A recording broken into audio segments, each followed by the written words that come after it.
กับแพงไปเบิดมันขึ้นทุกอย่างก็ขึ้นน้ำมันเนาะถึงว่าพากันประหยัดในเด้อน้ำจังสิถือไปกับขวดไทยขวดมันกะกินให้มันเบิดสะก่อนแม่บางที่กะไปตั้งไว้น้ำโต๊ะตั้งไว้น้ำลงครัวหรือจุดใดจุดหนึ่งเหลือเครื่องนึงมั่งหรือเลื่อยเครื่องไปอีกก็มีนะตอนนี้เขาได้ซื้อน้ำแล้วเด้อเขาได้ซื้อน้ำแล้วน้ำมันที่เขาส่งมาถวาย1,000 แพ็ค2 เที่ยวเบิดเดี๋ยวเด็กบ้านเขาสิได้สั่งซื้อเอาเองได้บ้านจังว่าหลายคนเอาน้ำไปกินทั้งคู่หรือเอาไปตาม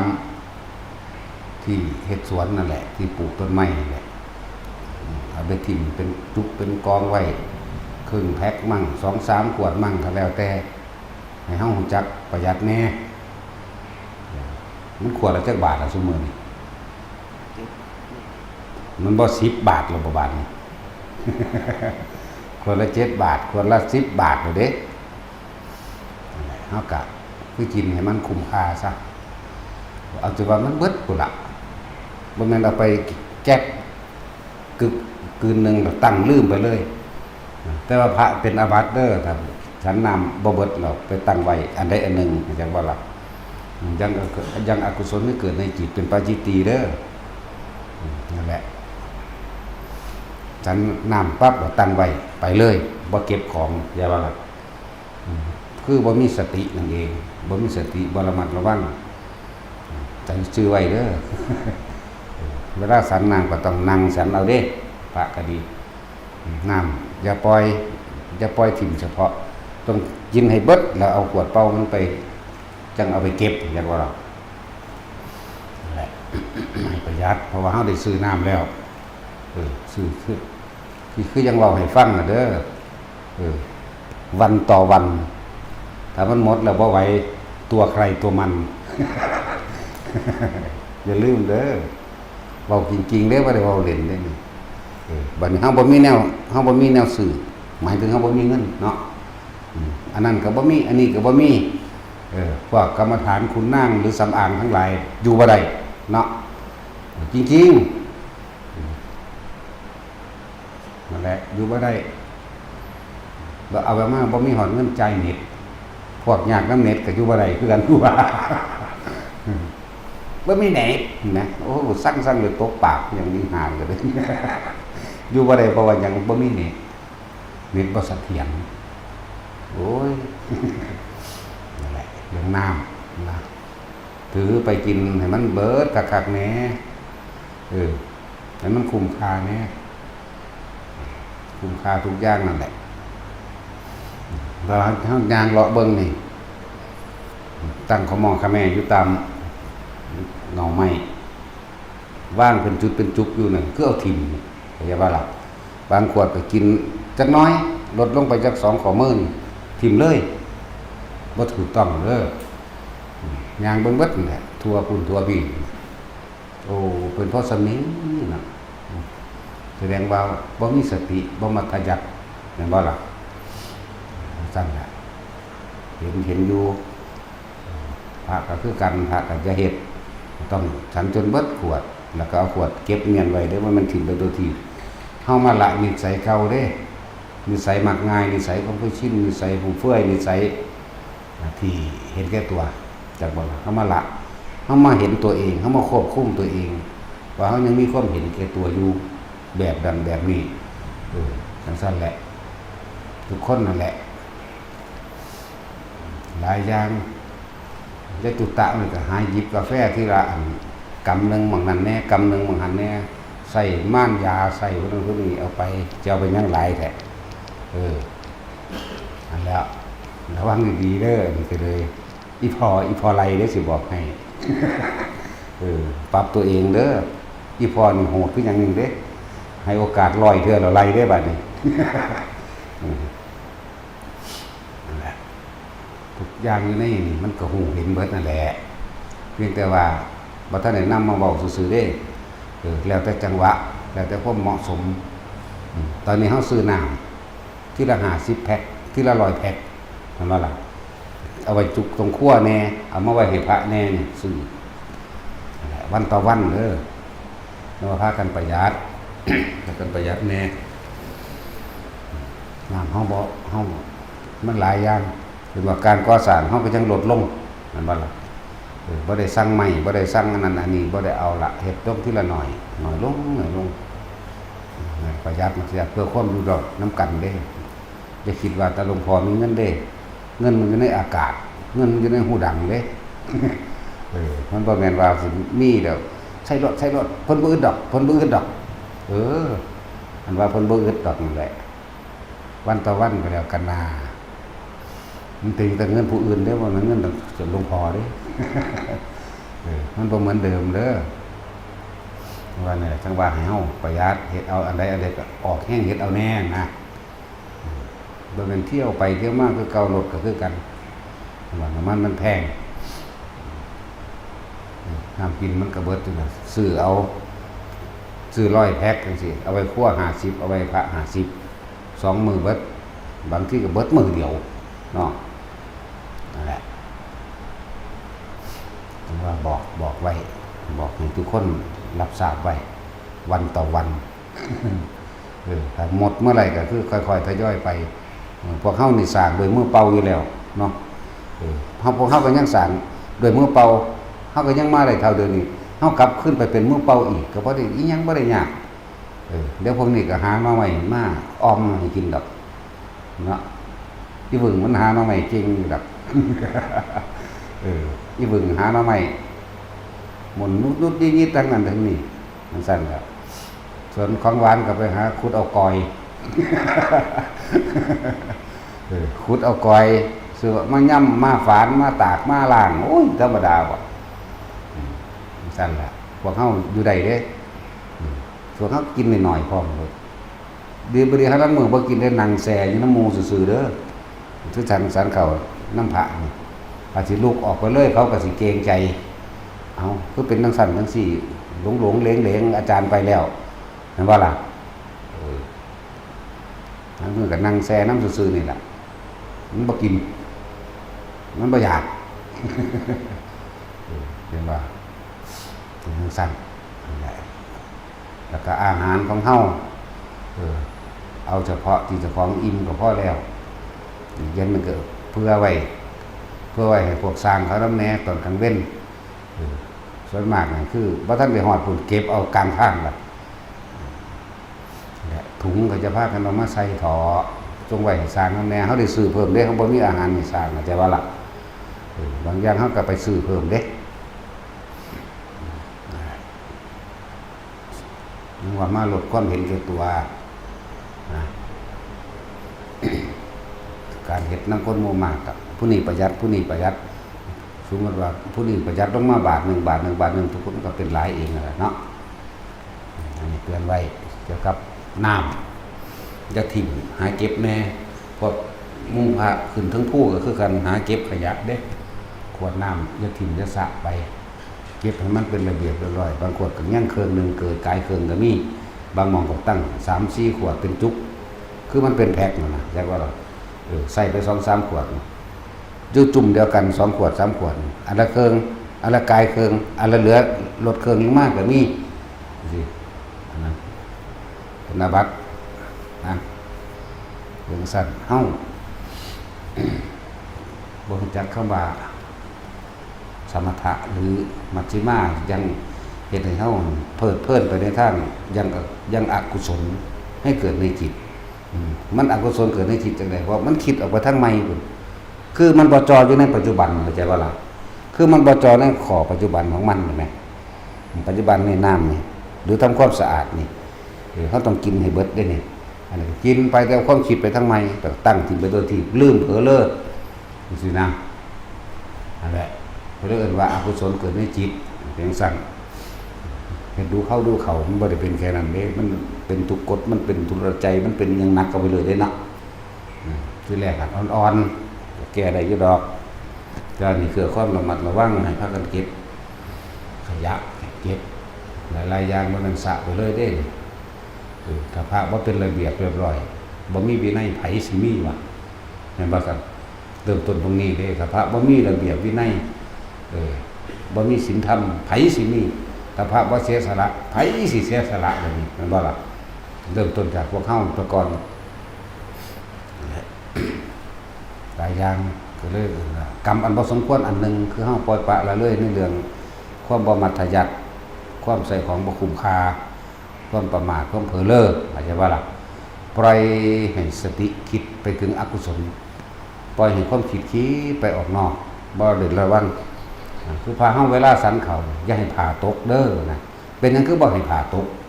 ผ่าตกไหลนี่อย่าให้รูปบวบตกไหลนี่ให้แน่นอยู่ตลอดเพราะว่าให้รู้สึกตัวอาจจะว่าละบัดให้รู้สึกตัวบ่ได้ให้ทรงความคิดเมามั่นไปกับรสชาติอาหารถ้าหลวงตาอีพ่อใหญ่บัวแล้วเว้าเบิ่งในหันน่ากินเหยียบหัวมันรสชาติอาหารเหยียบหัวมันบ่มีสติสตังค์เพิ่นเว้าโดดเด้จังซั่นแล้วเฮาก็เว้าคือกันแม่นว่าล่ะเฮามาเว้าสแตกเพิ่นเด้อเฮาบ่ว่าสติเด้นั่นแหละถ้าเฮาสันด้วยความระมัดระวังเอาเฉพาะที่คิดว่าตัวเองอิ่มมันนะเฉพาะที่ตัวเองอิ่มแล้วก็สันโดยความรู้สึกโตอยู่ถ้าเฮามีความรู้สึกโตอยู่ในตัวเฮาเองความคิดของเฮาบ่ไปคิดถึงบ้านคิดถึงเรื่องของคนผู้อื่นเรื่องนั้นเรื่องนี้เฮาสิระมัดระวังเวลาเฮาเบิ่งอาหารบางทีก็อาจสิมีหนอนหรืออาจสิมีสัตว์อยู่ในอาหารหรืออาจจะระมัดระวังในการเพิ่นมีโภชนาการเด้พระพุทธเจ้ามันธรรมดาเด้พวกเฮาสิเข้าใจบ่เพิ่นให้คอยสันเกี่ยเบิ่งลูกปลาบางอย่างมันก็มีก้างแนบอยู่ในเนื้อแม่นบ่ล่ะเพิ่นสวบนะจังซั่นแหละเพิ่นเลยให้เฮาตาก็ให้อยู่ในปัจจุบันณตรงนี้ความรู้สึกก็ให้อยู่ในปัจจุบันณภาเฮานี่อย่ามันตกฮ้อนก็อดเอาในเว้ยบ่ตายดอกเว้ยเนาะจังซั่นแหละคือเฮาเฮ็ดเป็นปกติแล้วมันก็ชินแล้วพอตะปั๊บมันสิรู้สึกตัวปั๊บขึ้นมาโลดดอกมันว่าถ้ามันตกอย่าให้มันหลวมให้แน่นเข้าไว้สติมันก็แน่นไปตามมีความรู้สึกตัวในกายจังซั่นล่ะนี่ก็เรื่องในครัวหรือเรื่องน้ำทุกคนก็ซอยกันประหยัดเด้จังซั่นล่ะเรื่องน้ำเวิดอย่างเร็วเห็นว่าบือเพราะว่าเฮาสะสายยายามพวกเฮาบ่ประหยัดพวกเฮาบ่เห็นคุณค่านะก็สิว่าเรื่องกินน้ำติโอ้ยอันขวดนึงที่สันอยู่ซุมื้อได้7มื้อตอนนั้นนึงเด้จริงๆอันน่ะ7มื้อพุ่นเด้อันน้ำขวดเดียวส่ำนั้นล้างหน้าแปรงฟันยังเปลืองก็กินอีกสั่นล่ะนี่ก็เรื่องนึงฝากไว้อย่างน้อยเฮาก็เรียกสติขึ้นมาให้อยู่ในตัวเองมุ่งพระก็ดีอย่าให้ผ่ามันตกไปบิณฑบาตก็ก้มๆลงเพิ่นบ่ให้มองเลยศอกนึงดอกนาการทอดสายตาหลวงพ่อได้บอกว่าเหลือบตาเบิ่งปลายจมูกเจ้าของนั่นแหละอยู่ในแค่นั้นแหละเดินบิณฑบาตก็ดีบ่ให้โวคุณเพเวพี่ตาเบิดคุณเบิดพี่เว้ากันเว้ยไปนำบิณฑบาตเด้ตอนนั้นเฮาต้องความคิดหรือสตินะอยู่ในความรู้สึกโตเด้เว้ากันมันรู้สึกโตอยู่บ่รู้เด้ล่ะบ่ฮู้ว่าบ่รู้สึกโตเลยเด้แม้ว่าแท็กซี่มันไปรู้สึกนำสิ่งที่เว้าถึงสิ่งที่พูดถึงรู้สึกคือรู้สึกพอใจมั่งก็พอใจมั่งแล้วก็ไปยืนยันตัดสินได้ความผิดได้ความถูกกับสิ่งที่คุยกันนี่มันบ่ล่ะจังซั่นแล้วมันอยู่ในตัวบ่นั่นบ่อยู่มันบ่เป็นอุเบกขาเด้นั่นแหละจังว่าเน้นพระเน้นเฮาองค์ใดคล้องผ้ามางามบ่เป็นไปตามระเบียบก็สอนกันคือจังบางนี้มันงูนี่ทางลูกบวบมันอยู่ให้ดึงพี่มันขึ้นแน่นครับพี่นี่ให้ดึงพี่เด้ตัวนี้สิเข้าเองเด้อลองดึงเบิ่งดึงปั๊บมันจะแน่นพี่เองมันเกี่ยวกันนั่นแหละเฮ็ดเบิ่งการวางบาตรให้วางตรงสะโพกกระดูกสะโพกเฮาอยู่ซื่อใดก็อยู่ประมาณนี้ถ้าลกบาตรนั่นนี่มันบ่แน่นก็มัดให้แน่นสายมันบ่ตึงดึงขึ้นมาจนกว่ามันพอดีมันสิบ่เมื่อยคอเมื่อยแขนมันสิพอดีลักษณะคือสะโพกนี่นั่นแหละ ตั้งไปรวดมันก็พอดีของมันเองบางพวกมันย่างเกินไปมันก็ปวดเด็กนั่นบ่ล่ะปวดคอมันย่างตรงเลงมันคลอดบ่คุ้งไปบ่คุ้งมาอยู่อันนี้มันสิพอดีเลยว่างจังซี่ก็ได้เมื่อนั้นก็จับสายนี่เมื่อนั้นก็ปกปิดกันเลยก็ยังได้นะแหละบ่ว่านี่บ่ว่าพระเบิ่งดูแลกันห่มผ้าให้มันงามให้มันเป็นไปตามระเบียบนั่นแหละ งามก็ดีงามโดยพระธรรมงามโดยพระวินัยตบะคุยกันอันนั้นอันนี้บ่ถูกต้องคุยกันบ่มีสติระลึกรู้ในกายในสติปัฏฐาน4การเวทนาจิตเวทนากายบ่รู้สึกตัวหลายอย่างอยู่หรอกพวกเฮา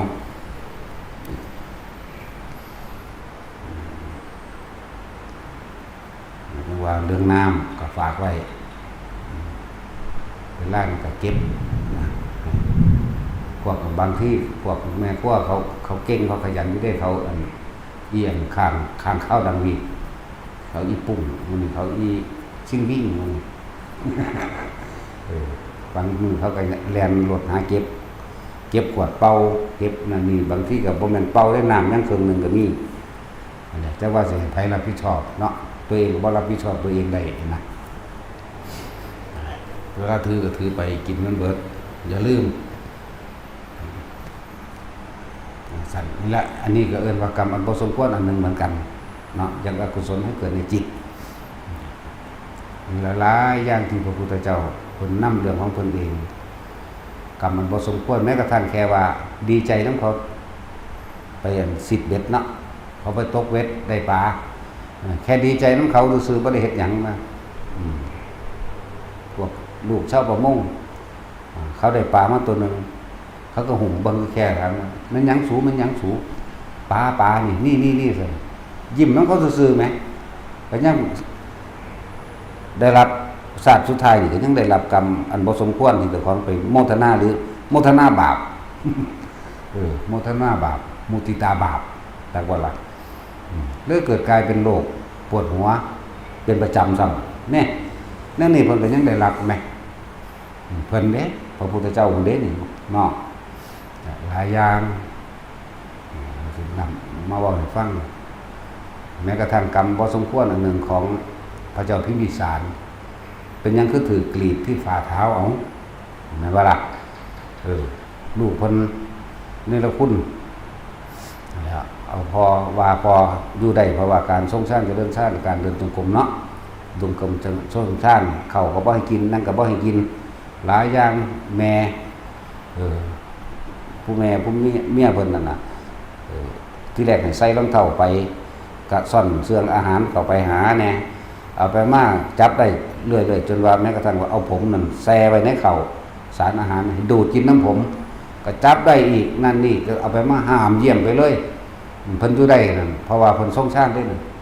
จังว่าล่ะพระเจ้าพิมพิสารต่อมาก็ฮู้จักว่าอยู่ได้เพราะว่าเดินจงกรมทรงชาติอีกเลยเอาไปมาเลยเอามีดไปกรีดฝ่าเท้าของเพิ่นจังว่าล่ะเอามีดไปกรีดฝ่าเท้าเดินบ่ได้ที่เพิ่นทั้งความเจ็บปวดทรมานทั้งร่างกายก็บ่ได้รับสารอาหารว่าอาจสามารถสิรักษาตนได้สุดท้ายก็เลยต้องตายขึ้นมาตายก็ระลึกนึกถึงพระพุทธเจ้านะตายก็ตายตัวคนเป็นโสดาบันหรอกเนาะนั่นแหละกรรมมันบ่สมควรก็มีสมัยการศาสตร์นึงอาจจะเป็นสมัยพระพุทธเจ้าวิปัสสีนี่คือศาลานี่แหละคือศาลานี่แต่ว่าเขาเขียนว่าเป็นศาลาหลังใหญ่ใส่รองเท้ายางขามโบสถ์ใส่รองเท้ายางเข้าไปในศาลาเข้าใจว่าล่ะพระพุทธเจ้าน่าจะเป็นพุทธเจ้าวิปัสสีนี่แหละแต่จำบ่ผิดเด้อเพิ่นใส่รองเท้าเดินลัดอย่าว่าชัวคือเขาเอารองเท้าหลวงพ่อมาว่างไว้สิหลวงพ่อใส่อยู่ทางในจังไดก็บ่ใส่ทางนอกก็สำนักก็ผิดแล้วเด้นั่นน่ะเฮาฮู้อยู่แล้วมีแต่เตะออกซะก่อนบางทีก็หยิบออกเพิ่นบ่จะมาหวังดีปานนั้นอยากว่าตัวเองบ่รู้จักต้นเหตุผลกรรมมันต้องออกข้างนอกเบิดแต่จุ้ยแล้วไม่สมองอย่างดอกรู้จักอย่างดอกเนาะอยากให้ดีหลายเนาะดีหลายกูเป็นโทษรู้จักเฮาเป็นพวกรู้จักอยู่แล้วรู้จักบ่นี่เฮารู้จักอยู่แล้วนั่นแหละสมัยของพระ เจ้าพิมพิสารนี่คือกรรมมันไม่สมควรอย่างหนึ่งเพิ่นเดินผ่านเพิ่นเดินพาไปเลยในศาลามีศาลาสมัยพุทธเจ้าองค์พูนแหละว่ามันองค์นี้เด้ปัจจุบันยังไม่ได้รับกรรมเขาเอามีดโกนนั่นน่ะกรีดฝ่าเท้าสุดท้ายก็ตายนั่นเองเนี่ยขนาดจำนี้ก็ยังได้รับไหมเนาะนี่คือกรรมบ่สมควรของพระเจ้าพิมพิสารโทษนั่นนี่หรือกระทั่งว่ากรรมบ่สมควรของพระพุทธเจ้าเฮาอีกอันนึงสมัยการศาสตร์นึงก็เกิดเป็นคนทุกข์คนยากเลี้ยงแม่นแหละยักษ์ตัวนั้นมันมีอายุ80ปีทุก15มื้อมันจะไปจับเอาคนในเมืองมากินก็เลยประกาศหาผู้ไปฆ่านั่นแหละแต่ว่าร้อยฟ้าพระบาทของเพิ่นเองมันมีรูปจักรเขาว่าล่ะจักรนี่เป็นพุทธจักรบ่มีหยังสิทำลายพุทธจักรได้เด้จักรแห่งพุทธะอันนี้มีเฉพาะพระโพธิสัตว์นั่นแหละวางรัดเอาบัดนี้ยักษ์อันนั้นมันโผล่ขึ้นมาจากธรรมเอาตีนทืบไปหน่อยนึงแต่ว่าสัญญาณมันมีของมันเองตุ๊บสองข้างเนี่ยโผล่ขึ้นมาแล้วมองขึ้นไปเหนือปากต่ำเห็นรอยฟ้าพระบาทของพระโพธิสัตว์ทั้งที่เป็นคนทุกข์ได้นั่นบ่ได้เป็นคนรวยได้ทุกข์ยากที่อาสามาฆ่าก็ว่าแต่คนกูฆ่าบ่ได้กระสร้างกษัตริย์ก็สิให้ท่องเท่าตัวกูก็สิได้เอาซึ่งท่องแล้วนี่เลี้ยงแม่กูได้อยู่มันกูตายเข้าใจว่าล่ะทั้งท่านล่ะแต่คุยกันนั่นน่ะกับอันยักษ์นั่นพอจะยักษ์ออกมาทางนอกแล้วก็คุยกันเลยถ้าท่านฆ่าเราตอนนี้เขามีอายุ80ปีท่านก็สิมีอายุ80ปีเหมือนกันท่านก็สิบ่เกินนี่หรอกนะซั่นแหละ80ก็สร้างแม้นเฮาสิตกนรกก็ตามแม้นเฮาสิ80ก็สร้างขอให้ผู้อื่นอยู่รอดเท่านั้นล่ะนั่นแหละมันไปจับเอาคนในเมืองมาขังไปจะกินยักษ์คุยกันไปคุยกันมาคุยกันต่อร่องกันไปต่อร่องกันมากับตีนถือข้อบ่เดียวตายซ้ำนั่นแหละเป็นเหตุให้พระพุทธองค์เฮามีอายุ80ปีอันนึงแล้วก็หลับมันสั้นหลายอย่างอยู่เด้กรรมมันบ่สมควรที่พระพุทธเจ้าเพิ่นเฮ็ดไว้ก็ดี ตอนเพิ่นเจ็บท้องหนักๆหลังจากกินอาหารจากนายชนะมาแล้วอาหารมื้อสุดท้ายเจ็บท้องแห้งแล้วก็ในระหว่างการเดินทางมานี่หิวน้ำพร้อมเด้หิวน้ำปวดแสบกระหายยังไงร้อนก็ร้อนท้องก็ปวดพบท้องหิวน้ำบอกพระอานนท์ไปตักน้ำพอดีหมู่คณะเกวียนพวกพ่อข้า30-40เหรียญมันดอกบ่พอ500หรอกเขาข้ามห้วยไปบ่มน้ำมันคุ้นบัดนี้พระอานนท์บ่ไปตักเอาเพราะว่าน้ำมันคุ้นพุทธเจ้าบอกอานนท์เรากระหายน้ำให้ไปนำน้ำที่ลำห้วยมาให้เราตถาคตพระอานนท์ก็ใส่เหตุผลเถอะเพราะพาเกวียนเพิ่งผ่านไปเมื่อกี้นี้พระเจ้าค่ะเพิ่นก็อดเอาอีกสักครู่นึงบอกอานนท์เรากระหายน้ำน้ำยังไม่ตกตะกอนพระเจ้าค่ะนั่นยังใส่แล้วทีเดียวอานนท์จงไปนำน้ำมาเดี๋ยวนี้เนี่ยบอก3ครั้งก็จังไปไปแล้วก็น้ำบักคุ้นๆไอ้เล่นั่นแหละแต่ว่าพอตะจกถืออาบาดมาปุ๊บน้ำก็ใสวืบลงหนกก็ตักเอาน้ำมาคือเถอะยังมาบอกหน้าอัศจรรย์ทิ้งหนอหน้าอัศจรรย์ทิ้งหนอทั้งที่น้ำคุณฝุ่นตะกอนเต็มอยู่แต่ว่าเมื่อข้าพระองค์แค่ยืนบาดลงไปน้ำก็ใสเลยทันทีพุทธเจ้าโอ้ยมันก็ยังด่าอยู่แหละเนาะกูก็หิวน้ำอยู่นะสั้นแล้วกรรมอันนี้เป็นหยังคือบ่ไรแต่กรรมอันนี้เป็นหยังพระน้องคือว่าเฝ้าเป็นตักน้ำมาให้เป็นดื่มกินพ่อได้กระหายความอาการเจ็บปวดท้องแล้วก็ความเร่าร้อนในร่างกายสมัยหนึ่งเพิ่นคนเลี้ยงงัวจากว่าล่ะบ่แม่นสิอลังการเด้พระโพธิสัตว์หรือพระพุทธเจ้ามักนั่นก่อนมันว่าล่ะพวกเฮาสิมองเห็นตั้งแต่โอ้ยสมัยเสวยชาติเป็นกษัตริย์มั่งเป็นจักรพรรดิมั่งเป็นแต่คนทุกข์นึงที่มันหลายเป็นคนทุกข์หลายแล้วก็เป็นสัตว์เดรัจฉานหลายแม่นว่าล่ะทั้งเช่นแล้วพวกบ่ฮู้เบื้องหลังนั่นแหละกรรมมานี่คือเพิ่นคือขน้องในสมัยพุทธเจ้าองค์นึงพระอนุมันทัดสีหรือหยังล่ะชื่อว่าได้ล่ะด้วยความอยากเล่นในวันนี้เฝ้าตีงัวบ่ให้งัวกินน้ำตีงัวเฝ้าตีงัวเขาคอกบ่ให้งัวกินน้ำกรรมมันนี่ก็เป็นผล มาให้ตกในปัจจุบันนี้ท้องกระปวดอากาศก็อบอ้าวมันบ่ล่ะท้องกระปวดอากาศก็อบอ้าวมันสั่นตัวแต่อบอ้าวตัวมันเดือน6อยู่ไหมมันเป็นหนากำลังสิตอนก็ช่วยระวังหนาฝนกับหนาร้อนมันบ่ล่ะต้องคนป่วยพร้อมไหมนั่นแหละบีบคั้นขนาดใดกรรมอสุรกรรมตีง่วแลนพาไปง่วหิวน้ำมันก็สาบแช่งเป็นเด้มันหิวเนาะมึงเด้อขอมึงเวลาข้อกระแห่งอันนี้มันก็สาบเพื่อนเลยจักว่า เนี่ยนี่คือกรรมผสมควรอันหนึ่งบางเหตุการณ์ได้ไปกินข้าวแดงข้าวม่าเรียกว่าล่ะพระอนุนต้องต้มข้าวม่าให้กินยังมีเด้กับกรรมของเพิ่นเองกรรมจูดปลา เรียกว่าล่ะกรรมของเพิ่นเองเนี่ยนั่นน่ะกรรมจูดปลานี่แหละเผาปลาทั้งสี่ก็ยังมีแม่พวกเจ้าเอ๋ยขนาดเพิ่นเป็นพระพุทธเจ้ายังรับเนาะหลายอย่างโพดดอกที่พวกเฮาบ่รู้นั่นน่ะเลิ่นว่ากรรมอันที่ไม่สมควรที่เราตถาคตได้กระทำมาพวกเธอทั้งหลายอย่าประมาท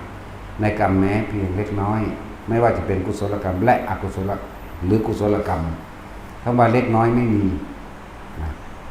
มันสั้นแหละอีกอย่างหนึ่งมันก็เกี่ยวกับการฟุ่มเฟือยใส่ของบ่ประหยัดนั่นได้อันเพิ่นได้กินข้าวมานี่เดี๋ยววันนี้ห้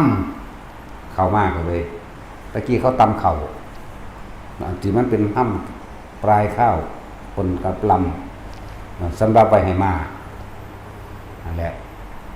พระอานนท์ได้ไปขอเขาน้ำเขามากก็ได้เขาเอาอาหารนั้นคืออาหารไปให้มาแต่วัน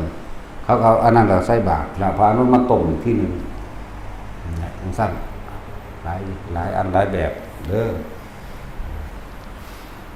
เผาปลามาบวกกันกับใส่ของฟุ่มเฟือยใส่ของบ่จักประหยัดในสมัยเพิ่นบวชเด้เพิ่นบวชคือกันนั่นแหละเรียกว่าบ่เห็นค่าของเขาแห้งหรือตาเขาแห้งวงเด้ สมัยตะกี้โบราณสิรู้จักอยู่ดอกเนาะโบราณมันใดมีการตาเขาแห้งว่ามันหลายก็เลยสะเฮ็ดสะแบบเก็บบ่ได้เต็มใจแม่ตาเขาแห้งแม่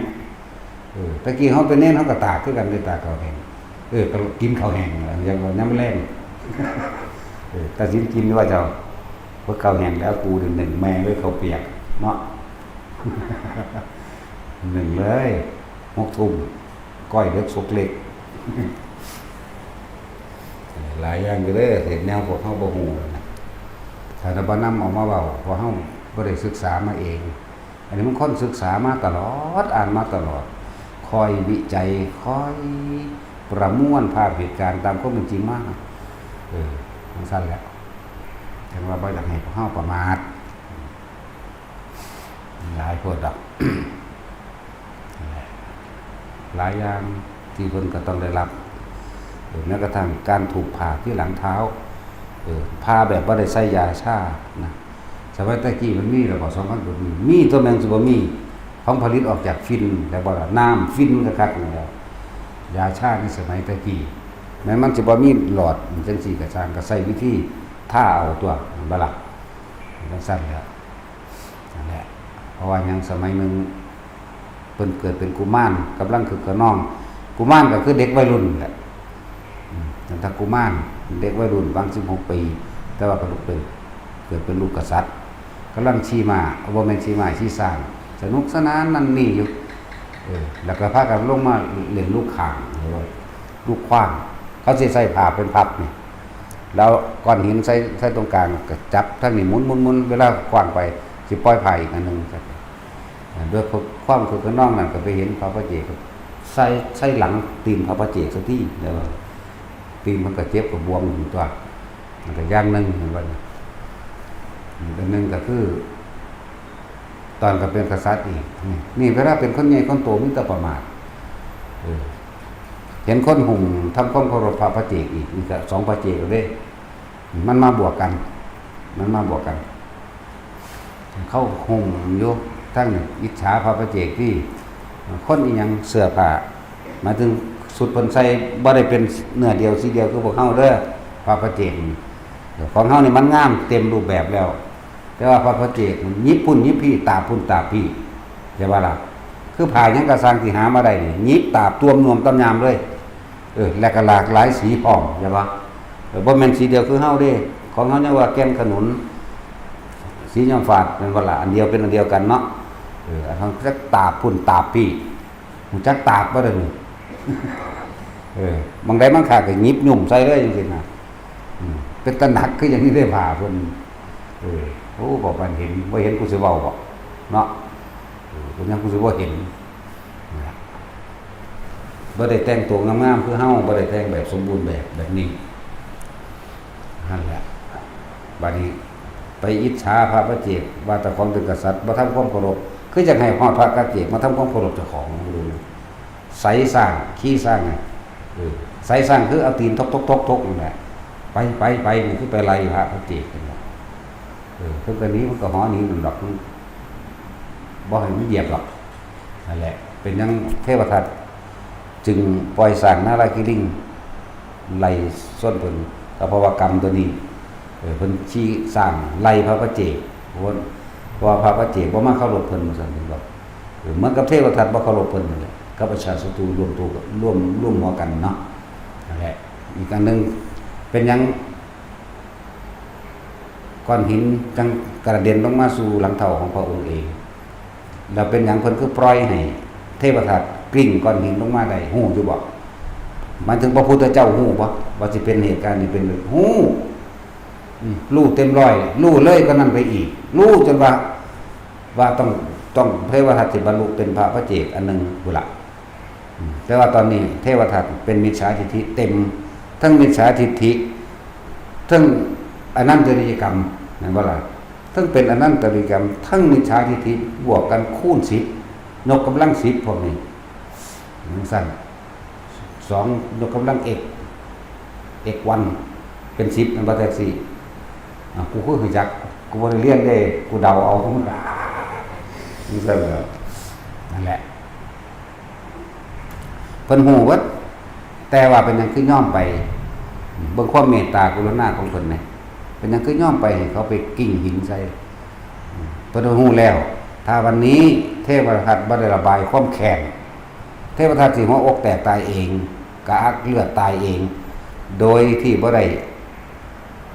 ทำการเปลี่ยนความเห็นใหม่จากว่าล่ะคือบ่ได้สำนึกนะบ่ได้ขอขมาบ่ได้สำนึกบ่เปลี่ยนความเห็นตายไปโดยมิจฉาทิฏฐิและอนันตริยกรรมคูณเลยนั่นแหละทั้งเป็นกัน xi 2 xi มันคูณอีหลีเด้บ่ธรรมดาเด้ทั้งสั่นนกกำลังนะเฮาก็มาวิเคราะห์เบิ่งพุทธเจ้ารู้ถ้ามื้อนี้เทวทัตบ่ได้เฮ็ดให้เฮาแม้บาดเจ็บเพียงมาเพื่อให้เขาคลายความแค้นถ้าบ่คลายความแค้นในมื้อนี้กะอักเลือดตายไปแล้วเทวทัตบ่ฮู้สิบ่ฮู้มื้อว่าสิหลุดพ้นเวลาใดมื้อใดหรือกับใดอสงไขยใดบ่รู้เลยคือหาหม่องสิบรรลุบ่ได้เลยเพิ่นแต่ว่านี่เพิ่นฮู้แล้วว่าอ๋อการที่เฮาเข้าให้เทวทัตไปกลิ้งหินใส่เฮาก็สิผ่อนคลายความแค้นของเทวทัตให้ตุเราเบาบางลงแล้วก็สิเป็นเหตุให้เทวทัตกลับไปนี่จะต้องทะเลาะกันกับโกกาลิกะก็สิเอาเข้ากระทุ้งหน้าอกมั่งก็เลยเก็บก็เลยป่วยก็เลยนึกถึงแล้วก็ถาคตผู้ใดเพิ่นฮู้ขนาดนั้นพุ่นเด้แต่ว่าเพิ่นนี่ล่ะว่าเมตตากรุณาหาประมาณบ่ได้จำเราก็ต้องไปล่ะทำทาไปบิณฑบาตนั่นแหละก็บ่ทำทาดอกเอาจริงนั่นแหละแต่ว่าฮู้อยู่พอได้ช่องนึงน้อยๆแต่ว่ากิ้งหินลงมาบัดนี้หินนั่นก็กิ้งคุมลุมลงมาล่ะแต่ว่ามันยังมีหินอีกอันนึงน้อยๆคอยสกัดไว้ป๊อกมันเลยเบาลงมันเลยบ่ได้ถึงไก่พระองค์ดอกมันค้ำปึ๊กสะเก็ดอันนึงเลยปิ้วไปถึงหลังตีนเพิ่นนั่นแหละเป็นหยังคือสะเก็ดอันจังถึงหลังตีนก็เพราะกรรมเพิ่นใช้ลูกขว้างใส่หลังตีนพระเจกเห็นว่านี่มันร่วมก็เลยถูกได้หลังจากนั้นแม่นสิฆ่าบ่ได้ก็สร้างเทพทัตสะใจว่าเฮ็ดเพิ่นเจ็บได้แล้วบ่ล่ะทำให้พระโลหิตห่อแล้วสะใจกูเด้นะมันระบายออก แต่ว่ากลับไปคุณไปในสำนักเจ้าของเองที่อาชาศัตรูสร้างให้พระโมคคัลลากับภาษาลิบุตรนำเอาสาวกที่หลงผิดไป500ขึ้นไปจากว่าล่ะเพราะว่าเพิ่นไว้ใจพระโมคคัลลาเพิ่นเข้าใจว่าพระโมคคัลลาภาษาลิบุตรนี่ขนาดเป็นอัคระวักซ้ายขวาก็ยังไม่ความเคารพเพิ่นปล่อยให้พระโมคคัลลาภาษาลิบุตรเทศเอาเห็นว่าล่ะที่ไหนได้เพิ่นก็กำขึ้นเมื่อวันที่500องค์เหลือแต่โกกาลิกะอยู่ผู้เดียวยืนแข้งอยู่น่ะเทวทัตก็สะใจมากเพราะเทวทัตว่าเพราะว่าได้เท่าไหร่พระเจ้าเป็นได้กูมานำทางไปแล้วก็ฮอดกับโกกาลิกะพอแต่เดียวเห็นเทวทัตก็กระโดดเข้าใส่หนอกเลยเด้โดดเข้าใส่ตีเลยค้อนฟาดมีเบิ่นล่ะเพิ่นนี่ก็ไม่หยังมันก็เป็นเรื่องนี้เนาะเห็นบ่ล่ะก็เลยเว้าเป็นเพราะว่าท่านไว้ใจโมคคัลลาและสารีบุตรเห็นบ่น่ะโมคคัลลาและสารีบุตรนำสาวกของท่านไปเบิดแล้วท่านประมาทไปแบบนั้นเถียงกันตีกันอีกเด้แต่เทวทัตบ่ตีที่จริงถ้าสิสู้กันสู้เทวทัตบ่ได้แต่เทวทัตน้อยใจหลายอย่างนี่แหละก็เลยปล่อยเขาตีของป่วยนั่นแหละสั่นจนป่วยลงเรื่องป่วยไว้ก่อนบัดนี้มาเว้าเรื่องพระพุทธเจ้ากรรมมันบ่สมควรที่พระองค์ได้รับหลังจากพระโลหิตห่อกลับไปแล้วหมอชีวกโกมารพัฒน์เป็นหมอประจำพระองค์แล้วยาชาก็มีสกัดไว้แล้วอยากว่าล่ะสกัดไว้แล้วในขวดอันนั้นแหละเป็นตลับของมันเองหรอกแต่ว่ากรรมมันบังบ่ให้กรรมมันบังบ่ให้หมอชีวกเห็นเข้าใจว่าล่ะพุทธเจ้าเห็นบ่เห็นแต่ว่าเพิ่นบ่ให้ขนขวายเพื่อตนเบิ่งลูกกรรมแต่สิว่านั่นเด้ก็บ่ได้อีกก็เลยเฉยไปเลยเฉยไปเลยโอ้มันบ่เห็นแล้วเลือดมันก็ปูดบวมขึ้นเขียวอยู่น้องเขาแล้วก็จำเป็นต้องเติมอีกเด้มีดโกนมันก็มีแล้วแต่ว่าฝนหินอะไรว่าล่ะจุดไฟขึ้นก็เอาล้นไฟตะกอนขาเสื้อปาดเลยห้อนมีดกับพ่อห้อนมีดปาดสดกับพ่อปาดสดน้องก็ปูดออกมาขนาดนั้นเลยนั่นแหละกรรมมันบ่สมควรที่เป็นพระปฏิถือตีนบวมที่หลังเท้ากรรมมันบ่สมควรที่ไปใส่สร้างมีคนศาสตร์เด้หมายถึงตอนไปเป็นกษัตริย์เอาสร้างไล่พระปฏิกับถูกสร้างนั้นละคิริงไล่เหมือนกันเรื่องสั่นกรรมบ่สมควรที่ถูกฟ้าผ่าที่หลังเท้านะการนี้แหละพระว่าเฮ็ดใส่พระปฏิพระปฏิ2องค์เลยได้นี่คนละศาสตร์เด้ว่ามันศาสตร์เดียวกันเด้อเอามาร่วมกันเพราะว่ามันเกิดในเหตุการณ์เดียวกันนะจังว่าพวกเฮาอย่าประมาทพระพุทธเจ้าเพิ่นได้รับเนาะอย่างนึงแล้วเดิมบัดนี้ย้อนไปถึงเรื่องของเทวทัตและโกกาลิกะพร้อมหลังจากถูกตีทั้งนั้นแรกกับบัดนี้จากกันได้กันง้องแงงกันไปเลยเทวทัตเนี่ยบาดเจ็บจนถึงขั้นป่วยเลยสำนึกระลึกนึกถึงบุญคุณของพระพุทธเจ้าเฮาพยายามฆ่าพระพุทธเจ้านับครั้งประมาณว่าใดตั้งแต่เริ่มต้นแรกจ้างนายขมังธนูถึง16คน16ครั้งหมายถึง16ชั้นจาก1คน2คนจนฮอด16คนไปยิงจังซั่นพระพุทธองค์ก็รู้อยู่แต่ว่าบ่นำเอาความผิดกับเฮาได้เพราะว่าพระองค์ปรุณากับเฮาพวกที่ส่งขมังธนูไปบวชบางองค์กับบรรลุอรหันต์อังกโสดาบันก็มีแต่ว่าล่ะโทษอันนี้พระพุทธเจ้าก็ว่าหมายถึงว่าเพิ่นบ่เอาโทษคืนเลยระลึกไปเรื่อยระลึกไปฮอดบุญได้แต่สมัยเป็นโยมเป็นบ่ทันบวชนะเทวทัตนี่ยกย่องว่าแม่นพระพุทธเจ้าเฮาเจ้าชายสิทธัตถะยกย่องให้เทวทัตเป็นฝีมือดาบก็เก่งฝีมือธนูก็เก่งอันนั้นนี่ก็เก่งแม้กระทั่งสละราชบัลลังก์ว่าให้ฮอดเทวทัตมันไหลไปสำนึกบุญคุณใดที่บัดนี้แล้วก็ย้อนขึ้นมาโกกาลิกะมันเป็นไผมันภาษาลูกชาวบ้านกูมันลูกกษัตริย์มาเฮ็ดกับกูแท้ขนาดอันพระพุทธเจ้านี่เป็นกษัตริย์แท้ๆบ่แตะต้องเฮาเลยบ่เอาผิดเฮาเลยทั้งที่รู้เบิดทุกอย่าง การร่วมมือกับกินจมานาวิกาก็เฮาเองเป็นผู้วางแผนให้การร่วมมือกับเดรัจฉีต่างๆการร่วมมือกับให้พวกโจรต่างๆมักพยายามฆ่าพระเจ้าพระองค์ก็รู้ทั้งเบิดแต่ว่าเป็นหยังคือบ่เฮ็ดกูคืนเนาะได้สำนึกได้นั่นซั่นแล้ว สำนึกได้ก็ไปได้บัดนี้ขอร้องใน4-5คนนั่นแหละเขาก็เอาใส่ตะเลียงหามไปเพื่อหยังเพื่อจะไปขอขมาพระพุทธเจ้านั่นแหละพระอนุนก็รู้เดินทางถึงนี่แล้วไปบอกพระพุทธเจ้ามีมาเร็วบอกเทวทัตกำลังเดินทางมาเพื่อจะขอขมาเพื่อจะขอเข้าพระพุทธเจ้าถึงนี่แล้วพระพุทธเจ้าก็บอกแม้กระนั้นก็ไม่เห็นเราตถาคต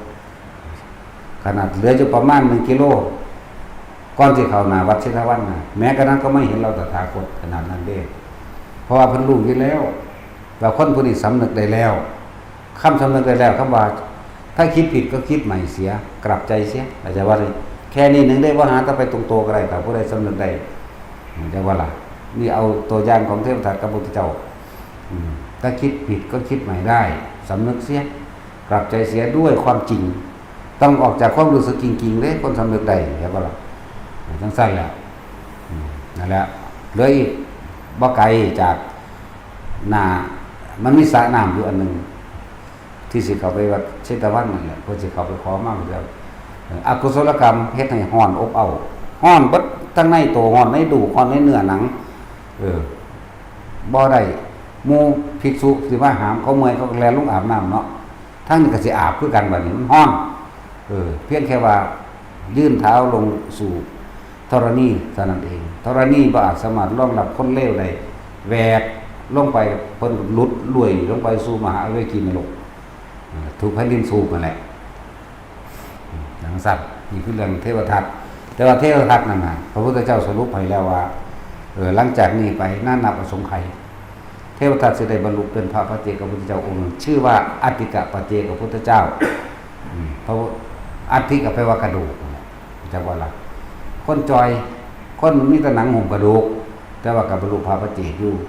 เพราะว่ากรรมหลายอันหลายอย่างที่เทวทัตจะต้องได้รับอดอาหารแต่บ่ตายจักว่าล่ะบิณฑบาตบ่ได้นั่นนี่ก็เลยจอยเหลือแต่หนังหุ้มกระดูกเลยใส่ชื่อว่าอติกะปัจเจกพุทธะนี่เพิ่นฮู้ขนาดนั้นแหละนี่เรื่องของเทวทัตจบไปเรื่องของโกกาลิกะบัดนี้โกกาลิกะมีความผูกอาฆาตกับพระสารีบุตรกับพระโมคคัลลาหน้าด้านน้ำมึนก็ยังเด้โกกาลิกะบักฮานี่ก็เลยนะครับหลังจากแผ่นดินสูบเทวทัตลงไปแล้วยังนำไปต่อว่าพระพุทธเจ้าไปบอกว่าสารีบุตรเป็นคนเลวเป็นคนชั่วเป็นผู้เข้าข้ามหยาบช้าแบบนั้นแบบนี้สารวัตรพุทธเจ้าก็เตือนแล้วโอกาลิกะเธอจะทำอย่างนั้นสารีบุตรเป็นมิตรเป็นกัลยาณมิตรที่ดีที่จะหากัลยาณมิตรที่เลิศที่ประเสริฐดังสารีบุตรไม่มีจงไปขอขมาแล้วให้ท่านอดโทษท่านเสียก็บ่เอาแต่ด่านักก็เก่าอีกว่าเพิ่นเป็นขี้ทูตกุดถังไว้เพิ่นเป็นนั่นเป็นนี่อีกหนีออกจากวัดเชตวันมาตัวเองว่าป่วยอะไรป่วยเป็นโรคเริมเป็นแบบขี้ทูตกุดถังตัวเองแหละมันจักเริมบ่สั้นๆแล้วเพื่อให้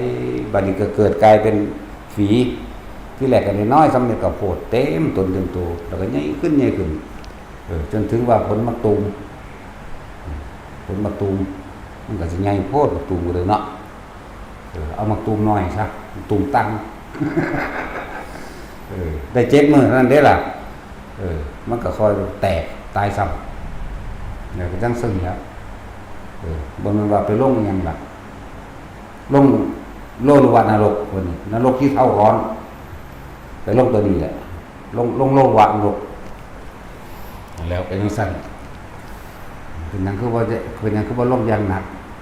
โดยตนแรกบ่แม่นตนคิดบ่มีเจตนาถูกเทวทัตกรรมจักว่าล่ะต่อมาก็มาปรามาสพระอัครพระสารีบุตรเนาะมีเรื่องของเทวทัตก็จบไปตอนนี้ก็ยังใหม่อยู่หั่นน่ะบ้านาจิเป็นอสงไขยอยู่ได้เสือสุคนเลยศาสนาของเจ้าสุริยะเมตไตรเลยอันตรธานตรกับโลกนี้ถูกไฟไหม้ไปแล้วก็ยังอยู่ในนรกเด้ขนาดนั้นเด้ว่ามาละนายล่ะจังซั่นล่ะ เราถึงว่ามันเชื่อมต่อกันกรรมบ่สมควรของเขาแต่กรรมบ่สมควรของพระพุทธเจ้าห้องโดยต่อเนื่องกันอีกในตอนเดียวกันคือเพิ่นเป็นอย่างเพิ่นคือเจ็บท้องหมายว่าอาหารครั้งสุดท้ายที่กินกับนายจุนทะบ่ยังคือเจ็บท้องกันในสมัยการศาสตร์นึงสมัยนั้นน่ะบ่มีสมัยนั้นพุทธศาสนาบ่ได้เกิดจักบ่ล่ะอยู่ในระหว่างพุทธันดรที่บ่มีพุทธเจ้าแต่ว่ามีพระพุทธเจ้าเพิ่นก็เกิดเป็นชาวบ้านธรรมดาที่ฐานะก็มีถือว่าบ่ทุกข์ยากนั่นแหละแต่ว่าเป็นหมอยาให้มันรักษาคนป่วยคนปวดร้อนก็หายคนตาบอดก็หายต่อมาก็ถูกคนที่บ่มีเงินคนจนมาขอรักษาตารักษาตามันหายดีแล้วเขาก็ขอบุญขอคุณนั่นนี่นั่งพิมพ์ผ้าที่บ่ยอมสิว่ารักษาหยังสร้างมันบักนั้นเรียกว่าหลักมีความลำเอียงเด้นั่นเป็นนั้นก็บ่เอาเงินยามันแพงต้องเฮาไปซื้อยามาประกอบเสียเวลาเข้าป่าหาจังซี่จมให้ปัวโอ้อยู่บ่ได้นั่นก็เลยเนาะแต่ของบ่เข้มแข็งเองก็สิเว้าเนาะหยุดจะเว้าภาษาสำนีก็บ่ว่าไว้เนาะได้ว่าแต่สิมันกล้าบ่ได้แล้วมันก็ถอดที่นั่นเนาะนั่นแหละสุดท้ายก็ด้วยตัวเขาที่แต่ตัวเขาบอกว่าโกหกหลอกลวงนั่นแหละตัวบ่ไม่ใช่ตัวรถไฟหรือตัวเครื่องบินคำว่าตัวนี่สิตัวโกหกบอกว่าโอ้ยท่านเอ้ยโลกมันบ่ได้หายขาดเด้ออยู่ไปอีกระยะหนึ่งเดี๋ยวมันสิบอดขึ้นมาอีกขอให้ท่านใส่ยาปิดเดี๋ยวปิดซะปิดงานหรือปิดจับมันนาเป็นครั้งสุดท้ายท่านที่มีตาดีตลอดครับตัวเขาเล่นโกหกกลับขึ้นมาเพราะว่าเมียบังคับปรุงยาที่พิษสูตรนั่นแล้วเขาก็กินยาลงไปเจ็บท้องตายซ้ำนี่แหละกรรมบ่สมควรที่พระเจ้าบ่เข้มแข็งพ่อเรียกว่าผู้ใดเป็นเจตนาตัวนี้ผู้ใดเป็นผู้ตั้งนางพิมพาที่เป็นผู้ตั้งมานางพิมพาเป็นผู้บังคับผัวเหตุกรรมนี่ตกแก่นางพิมพายังสาหัสนี่นั่นแล้วเขาก็ตายเมียเขาก็สาปแช่งขอมึงได้ใหม่มึงเป็นใหม่ผัวมึงตายยังจังซี่บ่ล่ะก็ด้วยกรรมนั่นแหละนะแล้วกุศลกรรมมันให้ผลนั่นแหละเป็นหยังนางพิมพาจังรู้ว่าเป็นแม่หมายแม่ห้างเพราะว่าพระพุทธเจ้าแอบหนีไปบวชนั่นบ่ล่ะลูกกษัตริย์เมื่อไงปานนั้นแอบหนีไปได้จังได๋เนาะชาวบ้านชาวเมืองคาลหานินทาสำคนตายทั้งเป็นตัวเนาะมันบ่ล่ะ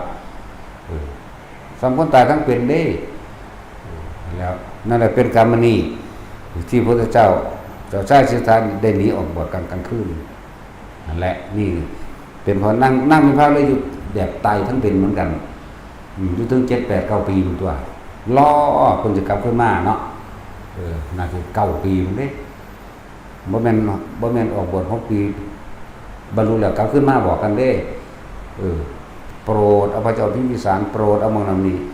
จนได้สาวกกลับขึ้นมานำ 20,000เรียกว่าล่ะนำหลังมาประมาณนี้ตลอดทั้งกรุงกบิลพัสส่งไปที่ละพัน10 เที่ยวเป็นหมื่นกับที่มีอยู่แล้วอีก10,000นะนำมา8 9 ปีนี่ละไปมันสำคัญตายต้องเป็นได้คนรอจะบอกคนหนึ่งคิดถึงเหงาเศร้ารอนี่คือนั่งพิพาจดจ่อคนรอมันทุกข์เลยเนาะแต่ว่าคนหนึ่งที่มีอยู่จุดหมายแล้วไม่ทุกข์เข้าใจว่าล่ะคือพระพุทธเจ้าเขาบ่ได้ทุกข์ได้ว่าเพิ่นสำเร็จที่จุดหมายแล้วมันคนละอันกันได้ผู้นึงมีจิตใจเดียวมีความรอมีความหวังกับคนผู้เดียวว่าตั้งแต่ขนาดขี้เกียจตีหางอันใส่ประตูตักก็ยังมีความเข้าใจว่าเป็นผัวมา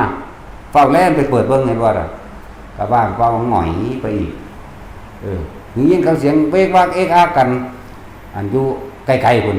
ก็เข้าใจว่าผัวกลับขึ้นมาฟ้าวไปเปิดหน้าต่างเบิ่งเอามันเป็นอีหลีที่คนรอดนี่นั่นว่าล่ะมันธรรมดาเด้คนรอจอใจเดียวพร้อมแม่นเหตุการณ์ยังเกิดขึ้นกับสร้างเข้าใจตั้งแต่ว่า เจ้าชายสิทธัตถะผัวเพิ่นน่ะกลับขึ้นมาแม่นบ่เพื่อเฮารออันใดอันหนึงล่ะซ่อมแล้วซ่อมอีกอยู่ทั้งฉุนทั้งโมโหทั้งน้อยใจเนาะเป็นบ่ล่ะเข้าถึงความรู้สึกคนบ่ได้นี่นี่แหละกรรมที่เพิ่นเฮ็ดให้ผัวเขาตายผู้นี้ก็มีส่วนร่วมเด้เพราะว่าเฮ็ดตามมันบ่ก็เลยต้องเก็บทองนั่นแหละส่วนผู้นี้ก็ตายทั้งเป็นถึง8-9 ปีนั่นแหละนั่นแหละที่เบิ่งเด้อคนรอมันธรรมดาเด้เหงาคิดถึงเหงาเศร้ารอก็ธรรมดาเด้ใจมันสิจ้อคิดแต่ว่าผู้นี้สิกลับมาแต่ว่าอีกผู้หนึงบ่ได้รอเขาไปไหมผู้หนึงอยู่ในจุดหมายผู้นี้มีความหวังเดียวมันถูกเลยเนาะใช่แล้วนั่นแหละเพราะว่ากรรมที่นั่งพิมพ์ว่าเหตุบ่สมควรคือกันแล้วก็กรรมที่บ่สมควรที่พระพุทธเจ้ากระทำตามในสมัยนั้นก็ตามนั่นว่าล่ะที่กินกันมันพออยู่ให้กินแล้วล่ะหรือไปเอาหยังกับเขาก็รอดให้ไว้ในก็ได้เด้ล่ะเนาะอันนี้ไปเฮ็ดน้ำเผาไหมอำนาจกามนั่นว่าล่ะบ่ยั้งใจตัวเองนั่นสั่นนั่นแหละเลยเฮ็ดให้พระพุทธเจ้าเฮาพอจะฉันอาหารสั่งสุดท้ายแล้วก็ปวดท้องมาเลยก็เพราะตัวนี้เพราะว่าเฮ็ดให้เขาปวดท้องตายแต่อันที่รอดทรมานใจมากที่สุดคือนั่งพิมพ์ผ้าตอนมันออกบวชนี่มันเกี่ยวกันเบิดสั่นแหละพวกเขาอย่าว่าหน่อยเด้เนาะมันบ่ธรรมดาในกรรมบางอย่างสิบอกให้พระโพธิสัตว์องค์หนึ่งในสมัยพระพุทธเจ้ากักกุสันโธสร้างนั้นเป็นคนเลี้ยงงัวคือกันงัวเจ้าของไปกินทั่วเขาทั่วฝักยาวกินทั่วเขาเลยเอาไปขึ้นเงื่อนพยาบาลเข้าสู่บ้านของนายบ้านจับแล้วก็ปรับไหมก็เลยเกิดความอาฆาตเขาก็เอางัวไปเลี้ยงเหมือนเดิมแต่ทั้งเขาแต่ว่าที่นี่งัวผู้อื่นไปกินทั่วหม่องงัวตะขอนเคยถูกจับปรับไหมนะพยาบาลนี่ทำทางบ่เห็นเดี๋ยวว่าแบบเหลือบตาเบิ่งเห็นรู้แต่ปู่ทำทาแกล้งทำเป็นไม่รู้แกล้งทำเป็นไม่เห็นทั้งที่เห็นอย่างเต็มใจนั่นแล้วถ้านั่นตาบอดครั้งนึงเรื่องใดล่ะมันก็ธรรมดาดิแนวมือนี่ขนาดเสแกงทำบ่แม่นความผิดเด้คือกูสร้างมันไหมกูมันปรับไหมกูบัดนี้สมน้ำหน้ามึงได้ไปกินของมันเบิดโลดนั่นนั่นแหละขนาดนี้ก็ยังได้รับแม้เรื่องใดล่ะสะเทือนบ่บุสะเทือนจิตใจย้อนบ่บุเหลวแหละหลายอย่างที่พวกเฮาบ่รู้เด้แค่นี้ก็นำออกมาบอกว่าเบิดได้นี่มันยังมีอีกเยอะแยะอยู่เด้บางชาติเพิ่นก็ไล่พระอยู่เด้เพิ่นยังถูกไล่คือกันใช่ว่าล่ะสินั่งอีหยังนั่งอันคือลืมซื้อแต่อีหานี่แหมอีผีปอบเอ้ยมันเว้าจังได๋ก็ลืมซื้อมันซื้อไว้จังได๋จักสิมาคันธิยะอีผีปอบมึงก็ลืมซื้อมึงดูแต่นี่ มันจะในนรกพุ่นตัวอย่างสารเลวตัวมันธรรมดาว่าอีหานี่ยามใดอันมันสิพ้นเอาค่าพระอริยะเจ้าเป็น500มั้ยแม่นบ่ล่ะมันดีขึ้นกูซ้ำมันจักบาทอีผีปอบมันเป็นแมงเลยจื่อซื่อเว้ยอีสันดานนี่สร้างแบบจื่อตั้งแต่ของจื่อมันบ่ได้คือว่าแบบว่าคนเร็วๆเขาอยากจื่อเนาะแต่ว่ามันก็จำเป็นต้องได้ออกมาเว้ามาซั่นล่ะมาคันธิยะจ้างคนไล่หมู่ภิกษุสงฆ์องค์เจ้าทั้งหลายบ่ให้ใส่บาตรบ่คนใส่บาตรนั่นบ่จ้างคนไล่นั่นแหละจนภิกษุทั้งหลายบิณฑบาตบ่ได้ชวนพระเจ้าหนีมั่งพระอนุก็ชวนหนีมั่งกรรมมันบ่สมควรก็คือพระพุทธเจ้าเฮาในสมัยเสวยศาสตร์หรือโพธิสัตว์ก็เลยเคยพานำชาวบ้านมากล่าวตูใส่ไหลภิกษุเหมือนกันแต่ว่าล่ะนี่มันก็ยังได้รับมั้ยนี่ปีนกลับกับเพิ่นมาเด้นี่นั่นแหละเพิ่นก็เลยต้องได้รับแบบนั้น นี่คือกันบ่สมควรอีกอันหนึ่งเหมือนกันสมัยนั้นก็เข้าใจว่าเจ้าของเป็นนายบ้านแล้วล่ะผู้ใหญ่บ้านน้ำหมูน้ำพวกมาไล่นาน้ำสั้นละมาไล่สุสงนั่นออกจากสถานที่บำเพ็ญเพียรชาตินี้ก็เลยเจอคือกันนี่แหละมันเป็นเวียนไปเวียนมาอยู่นั่นแหละมันเบาๆให้ในเบิดได้นี่มันสิมีอีกอยู่คือมันฆ่าไว้อยู่มันกักไว้อยู่มันกักเอาเองแต่ว่ามันคิดบ่ออกคิดบ่ออกหลายแบบหลายอย่างอยู่ที่แม้กระทั่งอีกอย่างแบบสุปาพุทธะพอเฒ่าได้บัดนี้ก็สิเว้าเรื่องอดีตเพิ่นหมายถึงพอเฒ่าหลังจากวิทูตภะไปสังหารพระญาติของพระพุทธเจ้าเรียบร้อยเบิดหนีออกจากเมืองเบิดแล้วสุปาพุทธะมาจากเมืองเทวทหะเลยมาลื้อฟื้นขึ้นมาใหม่แล้วก็ครองสองเมืองเด้เข้าใจว่าเจ้าของเป็นผู้มีบารมีบ่มาครองกรุงกบิลพัสพร้อมได้บัดนี้นั่นแหละบูรณะลื้อขึ้นมาใหม่ดีแล้วนั่นสิด้วยความอาฆาตแค้นที่ว่าพระพุทธเจ้าทิ่มลูกสาวเพิ่นนั่งคุณภาพเห็นบ่เมื่อนึงก็คือขน้องนั่นได้แล้วพาคนไปกินเหล้ารับทางบิณฑบาตขวางทางบิณฑบาตพุทธเจ้านั่นแหละแต่พุทธเจ้าก็บอกเพิ่นบอกถึง3ครั้งเด้ตามธรรมดาเพิ่นบอก2เด้สุปาพุทธะเธอจะทำอย่างนั้นเธอจะมาขวางอันทางเราตถาคตจะมาขวางทางบิณฑบาตแต่ก็บ่ยอมไปพวกที่ก่อกวนจนว่าเพิ่นหนีไปทั้งไม่2ครั้งครั้งที่3เพิ่นก็จะบอกว่าหลังจากนี้ไปอีก7วันเธอจะถูกแผ่นดินสูบนั่นแหละแต่ว่าบัดนี้เฮาเน้นขึ้นไปว่าเป็นหยังคือมีคนขวางทางบิณฑบาตเพิ่นกรรมใดที่ไม่ให้ขวางเพิ่นก็ขวางทางบิณฑบาตของพระเจ้าคือกันมีแต่แนวหนักๆเด้ระดับนี้ก็ต้องขวางระดับนั้นคือกันว่าแต่ว่าสมัยนั้นเพิ่นเป็นโพธิสัตว์อยู่เนาะเพิ่นขวางทางบิณฑบาตพระเจ้าไล่พระเจ้าบ่ให้ไปบิณฑบาตพระเจ้าในนั่นคืออย่างเดินทางผ่านที่คันนาแห่งตนเรียกว่าล่ะคน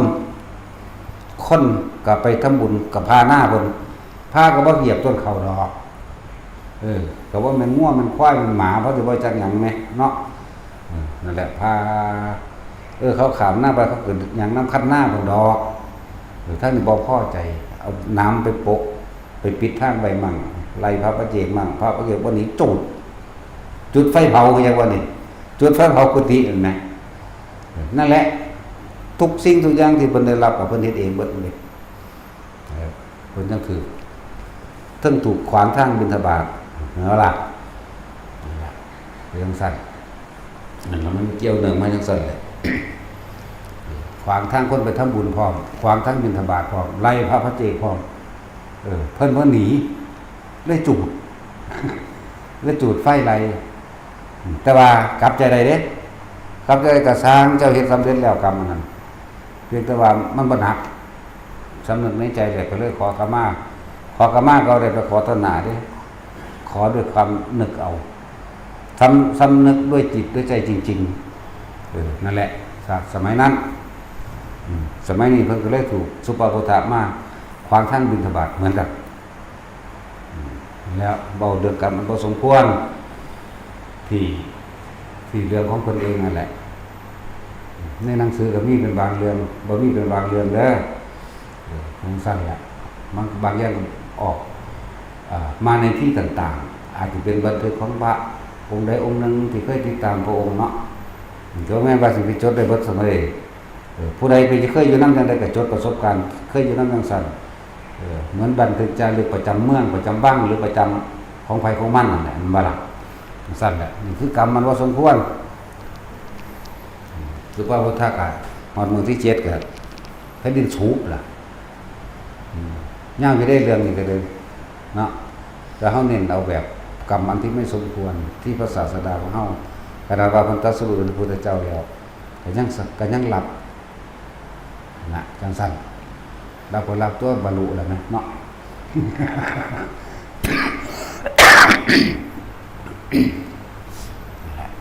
สั่นคือพวกเฮาแหละอย่าฟุ่มเฟือยเลยมันอดอยากเข้าใจบ่ฟุ่มเฟือยคืออดอยาก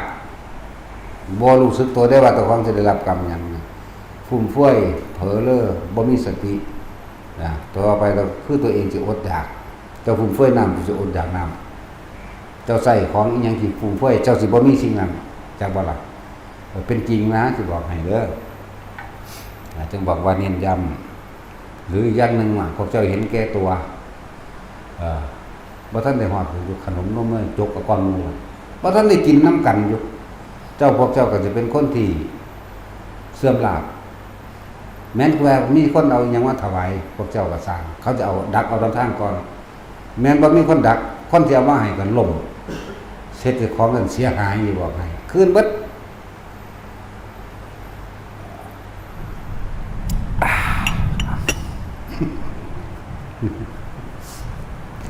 อร่อยเนาะแต่สิคนที่ฟุ่มเฟือยคิดว่ามีมากตัวเองนั่นแหละจะทุกข์เพราะพวกเจ้าใส่ของยังประมาทบ่จัดบ่มีคุณค่าใจเด้อบาทนี่พากันเราบ้านพวกเจ้าเองหรือที่อยู่อาศัยกันก็จะรกรุงรังเพราะพวกเจ้าบ่จะเก็บขยะทิ้งขว้างนี่เป็นจริงเด้จังซั่นแหละสั้นเด้อบัดนี้กินบ่จงกินบ่เหลือหรือกินไม่เอื้อเฟื้อกับผู้อื่นตัวของอดอยากเองหาอยู่หากินก็บ่ได้ทุกข์ยากเนาะเพราะว่าหยังอยากกินก็จะของหลายตัวเองเลยบ่มีกินทุกอย่างขึ้นหาแต่ของเบิดเด้นั่นแล้วคือว่าเอากระสอบมาใส่เอาซ่านเสร็จแล้วบัดนี้เป็นแนวใดบัดนี้อาหารพวกเฮาเป็นไดน้อยลงนั่นบ่ล่ะบ่ได้เหลือเฟือคือเก่าเด้เพราะผลที่อยู่น้ำกันคนบ่ฟังพร้อมกันแม่นบ่ซั่นมันซั่นแล้วฟังฝ่ายตั้งเอาของไผของมันบ่รู้จักโภชนีมาตัญญูตาเลยการปรมาณในอาหารยังอัตภาพให้เป็นไปเพียงเท่านั้นเองสมมุติว่าเฮากิน10คำเฮาสิอิ่มเฮาก็กินให้มัน8คำเอาแล้วกินน้ำลงมันก็อิ่มตัวนี่แหละโภชนีก็เด้รู้จักปรมาณในการอาหารให้เหมาะสมกับกายของตนนั่นว่าล่ะอันนี้บ่ครูจักสิเอาไปเสื่องไปใส่แลเนาะฟังไว้ดีๆเด้อกากับหมาที่มาเป็นบริวารอยู่เดี๋ยวนี้มันก็คือพวกเจ้าตะกอนนั่น เอาดีๆเด้ตะกี้พาสร้างวัดสร้างว่าพวกนั้นคนก็เฮ็ดเอาแค่ว่าพักขี้เลยหนาลุๆเละๆเฮ็ดเท่าหน้าจักหน่อยแต่ว่านอนก็ไปหาเล่นซื่อๆเนาะสุดท้ายมันก็มาเป็นหมามาเป็นกาวากอยู่เด้พระท่านได้บอกว่าตัวแท่นมีแล้วโอ้สมพรพ่ายไกลมันไปเพราะตัวแท่นมีแล้วผีพุ่มยายตุยตัวดีตัวหนึ่งอยู่ข้างหลังอยู่แล้วมีดีนักก็ยายตุยได้ว่านี้ตัวตุตะนี่กลับใจไหมเด้อมันมีม่านยาเลยเรียมอันนั้นนี่สะสมของไว้เฮ็ดให้ลูกที่ข้านเก็บไว้ให้ลูกหูจักอยู่ดอกมันสิบ่หูจักเพราะว่าได้ซ้ำนึงแต่ก็บอกให้เขามาเอาล่ะใส่ม่านยาอันน้ำไปให้แม่แน่นั่นอันนี้ตัวเขาจะว่าอะไรแบบนี้เขาสั่งเจ้าเขายังบอกเจ้าอยากบ่นี่อย่าเฮ็ดเอาเฉพาะเจ้าของซะพวกนั้นมันบ่เฮ็ดกินพอเฮาหาให้มันอยู่มันเลยถ่าเอาแต่อยู่นี่เลยเฮ็ดให้เจ้าของทุจริตเองจะบ่ล่ะผิดแก่ศีลธรรมที่ตัวเองนำนะอย่าเฮ็ดพอแล้วมันบ่เฮ็ดอีหยังดอกพวกนั้นเด็กน้อยยังสลบติดยาอยู่หากตัวจะบ่ล่ะกรรมมันบ่สมควรมันหลายอันหลายอย่างดอกที่นำมา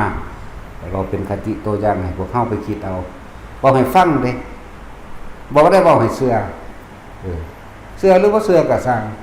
จริงหรือว่าจริงก็สร้างก็แล้วก็เรื่องของพวกเจ้าเด้พวกเจ้าก็ไปเทียบเอามาล่ะภิกษุสงฆ์องค์เจ้ามันก็เหมือนกันบอกให้ฟังซื่อๆเด้บ่ได้บอกให้เชื่อเฮ็ดหรือว่าเฮ็ดก็ตามบ่เกี่ยวกันกับข่อยก็สร้างแล้วว่ามันกูเข้าใจว่านี่เว้าดูเด้บ่เฮ็ดก็สร้างแล้วว่ามันกูมั้ยนั่นบ่ล่ะซั่นแหละนี่คือให้ทุกอย่างเฮาเป็นผู้กำหนดเด้บ่มีผู้อื่นกำหนด ตัวเองกำหนดเองมันบ่มีผู้ใดมากำหนดโชคชะตาชี้ชะตาให้เฮาได้ดอกในเมื่อมาเกิดเองก็ต้องบ่เกิดเองเห็นบ่ล่ะไปทั้งสั้นตัวจนเรื่อยๆก็ตัวของได้เป็นผู้เฮ็ดเองสุขหรือทุกข์ก็เจ้าของเฮ็ดเองการสิออกจากวัฏฏะสงสารนี่ก็เจ้าของได้เป็นผู้ออกเองเพราะว่าเจ้าของมาเองแม่นบ่ล่ะเพราะมีผู้ใดดลบันดาลเด้ธรรมะนี่เป็นของกลางแล้วก็เป็นของจริงเป็นความจริงของทุกชีวิตสรรพสัตว์บ่ว่าสัตว์บ่ว่าบุคคลเป็นเดียวกันมันบ่ได้แยกด้วยธรรมะนี่สัตว์เดรัจฉานทำบาปได้บ่เป็นหยังสิว่าได้สัตว์เดรัจฉานทำบุญได้บ่เป็นหยังสิบ่ได้คือกันนั่นบ่ล่ะนั่นแล้วแต่ว่าสร้างแต่สมัยก่อนคือพระกัสสปะก็เคยเกิดเป็นสร้างนั่นบ่ล่ะเป็นสร้างมงคลซอยลากไม้สร้างวัดสร้างว่าตัวเป็นสร้างครับพระกัสสปะจังเปลี่ยนภพจากสร้างจังมาเป็นคนจังมาเป็นนั่นนี่ไปเรื่อยๆของเพิ่นกลับไปกลับมานี่แหละเปลี่ยนภพเปลี่ยนศาสตร์เปลี่ยนรูปเปลี่ยนนามตามกรรมที่ทำไว้ก็ว่าระวังดีบ่ว่าจะเปลี่ยนภพเปลี่ยนศาสตร์เปลี่ยนรูปเปลี่ยนนามตามกรรมที่ทำไว้ใช่บ่ล่ะคิดสุดท้ายก่อนจะตายคนจะชินกับชิ้นใดแม้บางอย่างบ่ชินกับสร้างยกตัวอย่างคือพระนางมาริกานี่พระนางมาริกานี่ทำบุญมาตลอดเลยถ้าเป็นเด็กน้อยเด้เป็นคนหดสวนดอกไม้หรอก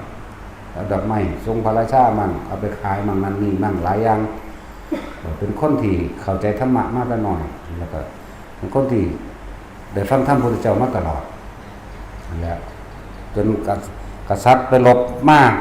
กับหลานนั่นแหละข้าพเจ้าสุแพ้หนีมาก็เลยมานอนพักก็เลยได้กันก็เลยเอามาเป็นมเหสีอยู่ว่ากะนั่งมาริกาได้ผ้าพระเจ้าประสิทธิ์เข้าหาพระพุทธเจ้าพอดีจากว่านี่แหละเป็น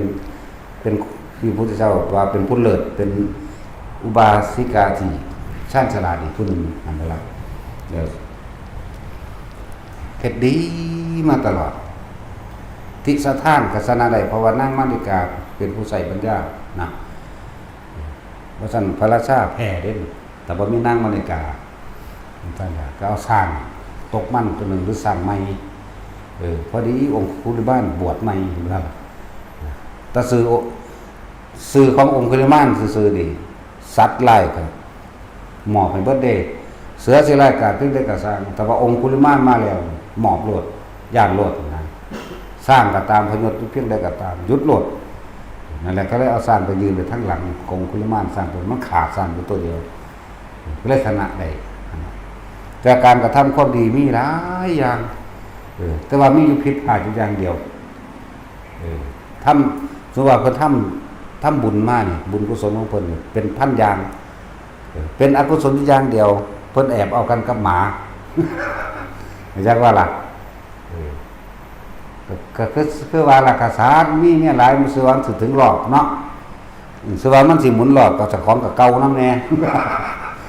จักว่าล่ะเจ้าของกับเก่าน้ำแน่เด้อสั่นเขาก็มีผู้ใหม่ไปเรื่อยก็มันก็ทื่นผู้ใหม่ไปเรื่อยล่ะเนาะทั้งสั่นตัวเจ้าของกับเก่าน้ำก็เลยไปแอบเอากันกับหมาอยู่ในห้องน้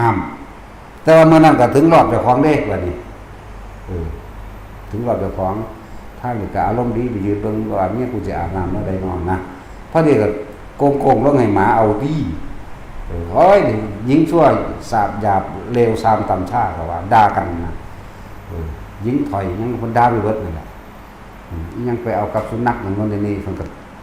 ฝ่าปุ๊บขึ้นมาหากันแล้วเพิ่นก็ใส่ม่านยาเพิ่นเอง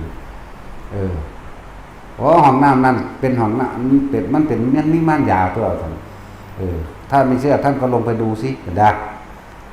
แล้วก็โดยความรักนั่นแหละคนมักนั่งบริการนี่กว่ามูอยู่หรอกลงไปล่ะเป็นไปร่วมล่ะบอกท่านพี่ทำไมท่านทำหยาบช้าอย่างนั้นท่านเอาอะไรกันกับแพะสั่นขี่ตัวได้นั่นน่ะขี่ตัวเอาตัวรอดไปเลยว่าแต่ของน่ะเอากิ่งเอากระหมาจริงๆแต่ตัวกษัตริย์พระเจ้าประเสริฐไม่ได้เอากระแพะเด้แต่ตัวสงสัยห้องน้ำนี่จะเป็นห้องน้ำแห่งมายาสั่นอย่างนางว่าสั่นรอดตัวไปก็เมื่อนั่งก็เมื่อรอดเจ้าของพอดี แล้วก็หลังมันมีมือหลอกอยู่เด้กล้วยเฮทียังมีอยู่7คือสิว่าสิเวียนมาหาหลอกเนาะ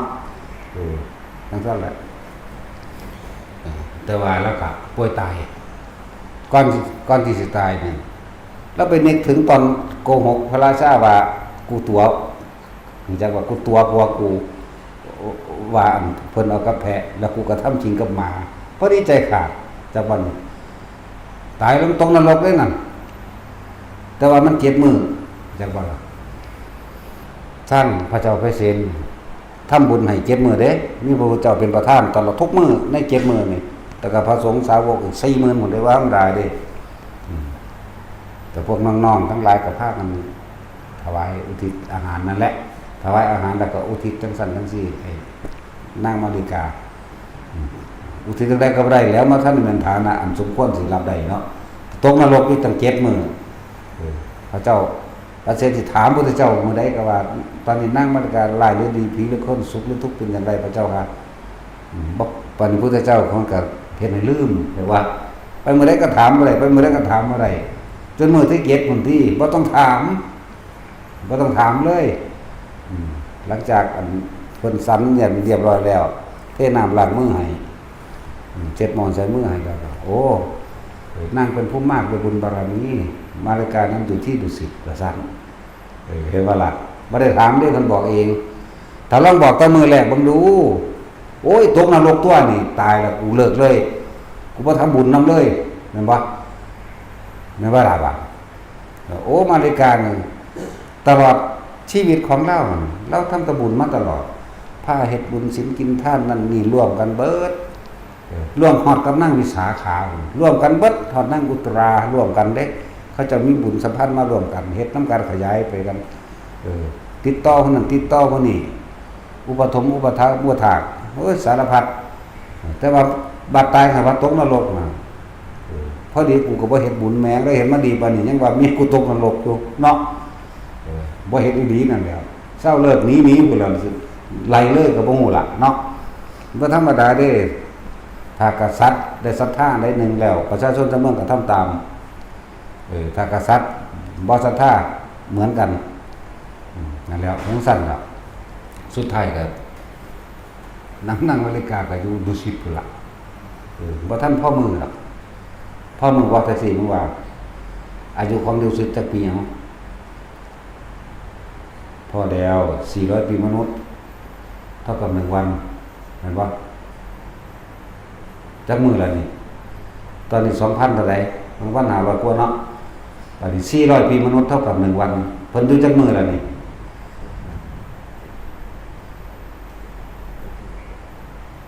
โอ้ยพวกนักศึกษาศึกขี่ศึกดาบตัวนี้ คิดซะนี่ก็ว่าได้แล้วว่าได้5 มื้อนี่คิดซะนี่ก็ว่าได้แม่เนาะทั้งสั้นแล้ว6 มื้อมันก็ว่าได้สึก6 มื้อตัวอีนี่ก็เลย แล้วซ้ำนี่ก็คิดว่าได้ก็คือคิดเร็วกว่านั้นอยู่นั่นแหละนี่หาก็ได้หา6 มื้อเนาะแม่ว่าล่ะ400 ปีมนุษย์เท่ากับ1 วันแล้วอายุของเขา400 ปีทิพย์เด้พูดเลยไปฮอดบักไกลพุ่นก็แม่ว่าล่ะนั่นแหละชื่อได้ชื่อเอาบัดจักมือไปเลยคนตอบยังยากสมรรถนะ0ละ